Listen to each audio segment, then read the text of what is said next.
हमारे देश में एक विवाह हुआ अभी अंबानी परिवार में, हजारों करोड़ खर्च हुआ, उत्तम कोटि की सबको व्यवस्थाएं। शादी में जो कार्ड बनाया गया था वो एक कार्ड की कीमत 7 लाख रुपए थी। ऐसे से हजारों कार्ड बनाए गए। एक वो है। अब आपको क्या लगता है, अरे वो इतने बड़े आदमी कैसे हो गए? ये उनका पुण्य है। ये अब कोई ईर्ष्या करने लग जाए, क्या कर लोगे ईर्ष्या करके ना? जो व्यक्ति सुखी है उसका सुख बता रहा है कि उसने जरूर कोई पुण्य किया होगा, तब ना वो इतने बड़े घर में पैदा हुआ और इतने संसार का हर सुख उसके पास है। और एक वो है जो अपनी बेटी के ब्याह में 25,000 रुपए भी नहीं जुटा पाता। एक वो है जो एक शादी में हजारों करोड़ खर्च कर देते हैं एक रात में, और एक वो है जो अपनी बेटी के ब्याह में 25,000 रुपए नहीं जुटा पा रहा है। अब बताओ, आप तो कहते थे सब एक है, कैसे एक हो सकता है?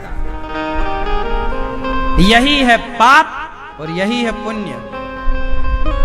जो आज सुखी हैं, आप जितने लोग सुखी हैं, ये सब तुम्हारा पुण्य है।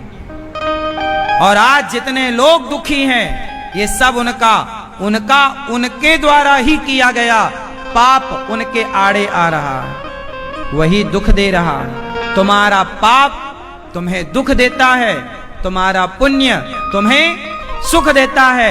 आज दशरथ जी रो रहे हैं, मेरा राम मेरा राम। ये दशरथ जी का पाप था। ये दशरथ जी का क्या था? जोर से, क्या पाप था? एक बेटे को उसके मां बाप से दूर किया था। श्रवण को बाण मारा, उनके मां बाप बेचारे तड़प तड़प कर मर गए, बद्दुआएं देकर गए कि जैसे तूने मेरे बेटे को मेरे से दूर किया है, तेरा बेटा भी तेरे से दूर हो जाएगा। तू जैसे हम पुत्र के लिए तड़प तड़प कर मर रहे हैं दशरथ, ऐसे तुम भी अपने पुत्र के वियोग में तड़प तड़प करके मर जाओगे। ये है कर्मों का फल। आज नहीं कल, कल नहीं परसों पागल, तुझे तेरे कर्मों का फल मिलके रहेगा, बचेगा नहीं तू। ये ईश्वर की अदालत है साहब। वो अंधा नहीं है जिसने ये ब्रह्मांड बनाया है। तुम ज्यादा होशियार बनते हो ना, बने रहो। जिसने तुम्हें आंखें दी हैं, उसके पास कितनी आंखें होंगी? सहस्त्र शीर्षा पुरुषा सहस्त्राक्ष सहस्त्रपाद, हजारों आंखें। इसलिए ज्यादा होशियार कौआ मत बनो, हर गलत काम करने से बचो। और सुनो, कोई और ना पाएगा।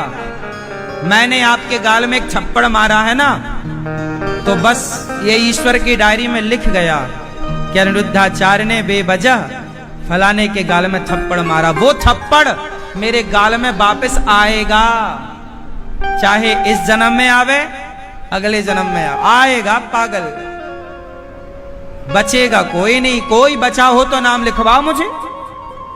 रावण बच गया, कंस बच गया, तुम्हारे बाप दादे बच गए करके गलत काम, फिर तुम बच जाओगे?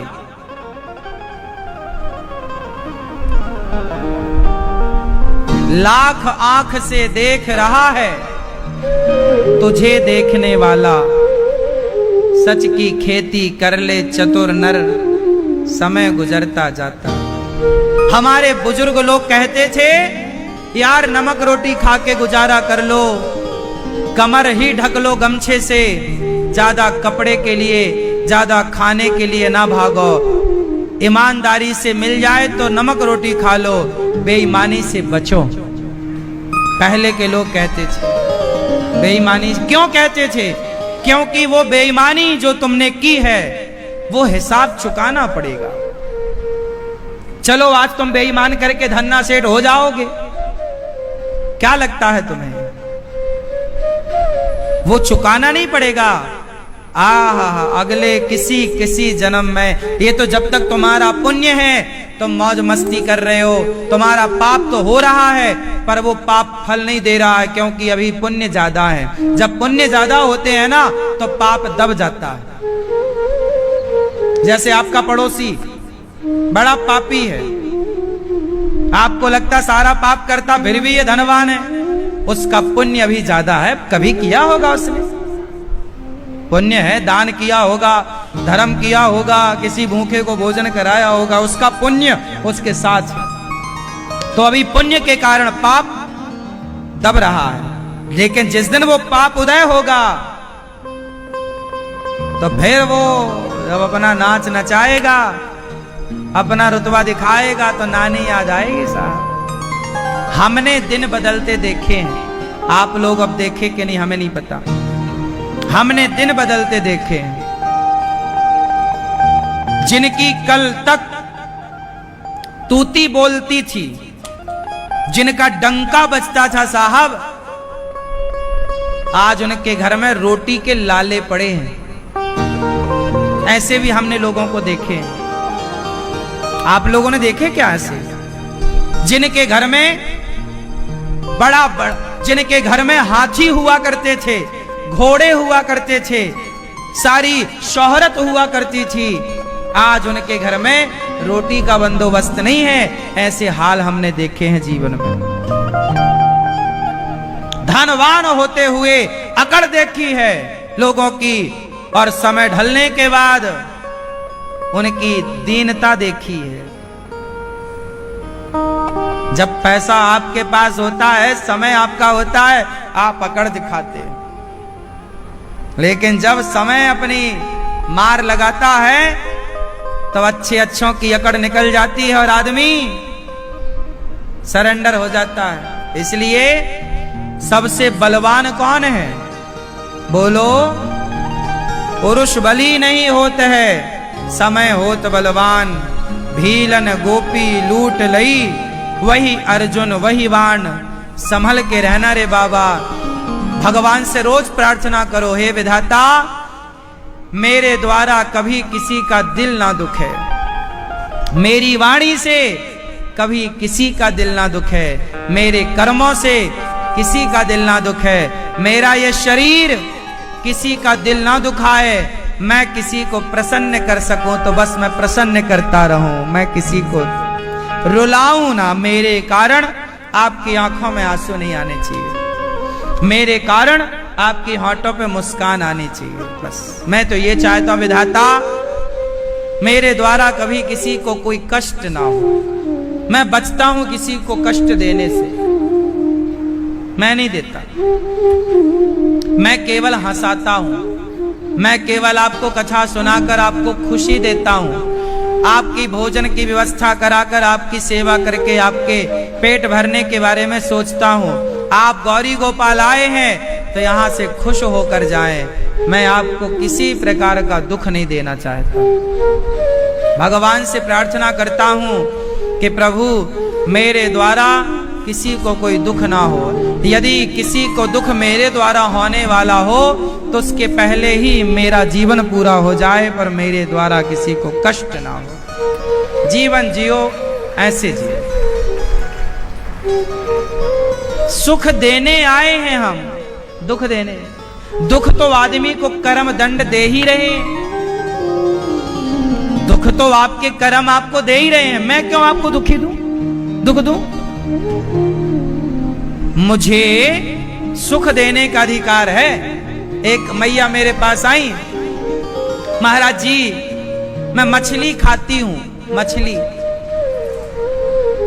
पति ने कहा महाराज ये मेरी पत्नी मछली खाती है, मांस खाती है। मैंने मां से कहा मां ये बताओ क्या तुम किसी एक मछली को, मरी हुई मछली को, क्या तुम उसे जीवन लौटा सकती हो, उसे जीवित कर सकती हो? बोली नहीं। मैंने कहा माता जब तुम एक मरी हुई मछली को, एक मरे हुए मुर्गे को, एक मरे हुए बकरे को आप जीवित नहीं कर सकते, तो एक जीवित बकरे की, एक जीवित मछली की जान लेने का ये अधिकार आपको किसने दे दिया है, ये तो बताओ। आप जो धड़ल्ले से प्राण ले रहे हैं मछली के, बकरा के, बकरी के, हिंसा कर रहे हैं, बताओ किसने आपको ये लाइसेंस दिया कि आप बेवजह किसी की हत्या करें? फिर ईश्वर जब दंड देंगे तो रोगे कि हमारा ये कष्ट, वो ये, तुम्हारे किसी ना किसी जन्मों के कर्मों का दंड भोगना पड़ेगा। तुम निर्दोष जीवों की हत्या कर रहे हो अपने स्वाद के लिए, और अपने आप को बड़ा पढ़ा लिखा समझा रहे हो, समझ रहे हो।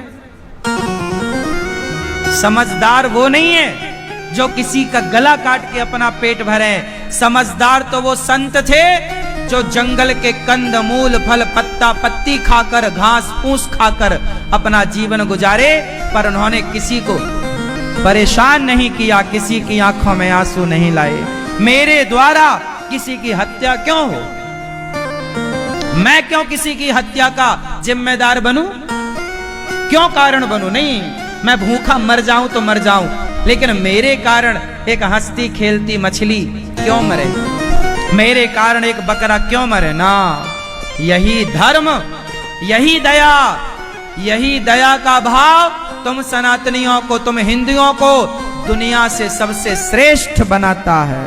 यही विचार, यही विचारधारा हिंदुओं को सबसे उत्तम बनाती है। और वो हिंदू जिसके अंदर ये दया की विचारधारा नहीं है, वो हिंदू नहीं है। हिंदू का अर्थ ही है हृदय में करुणा।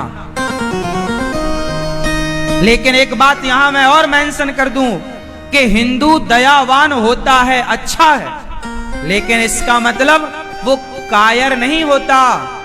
कायर मत बन जाना।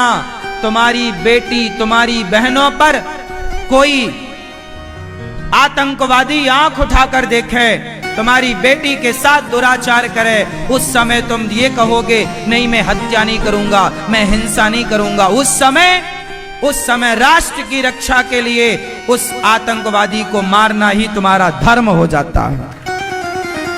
अहिंसा जरूरी है, मैं किसी की हत्या नहीं करता, पर जरूरत पड़ेगी देश की रक्षा के लिए तो तलवार उठाना भी धर्म हो जाता है उस समय।